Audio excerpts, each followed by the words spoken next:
Paschal II. It is usually tragic when one who vividly realizes his lack of aptitude for a position is forced to accept it. Such was the pathetic situation of the gentle monk Rainerius, who became pope in a stormy time. Rainerius was born in Blera, near Faenza, in Italy. From his early youth he was a monk. Sent to Rome by his monastery, he caught the eye of Gregory VII, who made him cardinal priest of St. Clement's. He also became abbot of St. Lawrence's. Under Urban II, he served as legate, and at Urban's death he was chosen to succeed the Crusader Pope. Aghast at the thought, Rainerius fled, but was discovered and brought back. Practically forced to be pope, he took the name Paschal II. A mild, peaceable man, Paschal at first seemed to have fallen on happy days. The formidable Henry IV first abdicated, then died. Henry V, his son, had overthrown his father and had promised much to the church. But once secure on his throne, Henry V was as bad as his father. Paschal condemned lay investiture, but soon Henry V was marching on Rome with two objectives: imperial coronation and permission to practice lay investiture. Paschal made a revolutionary attempt to end the lay investiture squabble once and for all by having churchmen give up their feudal possessions. How then could they live? By alms. The solution was beautiful and simple. Too simple.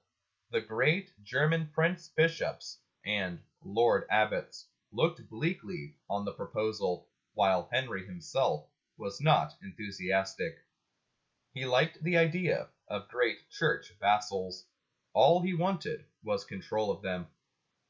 The proposal was considered, however, and Henry entered Rome peacefully on February 12, 1111.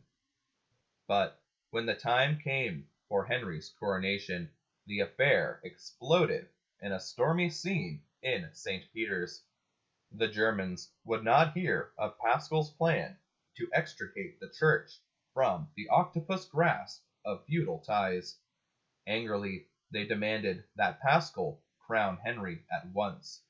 When Paschal refused, Henry carried him off a prisoner. The Cardinal of Tusculum rallied the Romans and forced Henry to evacuate the city, but he dragged the Pope with him. At last, when rescue seemed impossible, and Henry brutally threatened to butcher or mangle the companions of the Pope, the gentle Paschal gave way and agreed to allow Henry to practice lay investiture. Henry then released Paschal, followed him to Rome, and was crowned emperor on April 13, 1111. Scarcely had the news of Paschal's surrender spread when indignant messages rained in on the poor pope.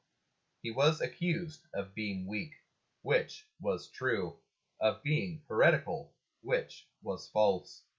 The tortured pope put off the papal robes and fled to a desert island. Alarmed, the Reform party brought him back. They then prevailed on Paschal to revoke his concession to Henry, since it was granted by force, and once more condemn lay investiture. For some time, Paschal had peace because Henry was busy in Germany, but in 1117 the emperor once more took Rome. Paschal fled to Benevento, but soon he was able to return to Rome. He died there on January 21st, 1118. Though Paschal II had been a tormented pontificate, he did have the satisfaction of seeing the lay investiture question reasonably settled in England by Henry I and Saint Anselm. Paschal II, 158th Pope. Christ our King, thy kingdom come.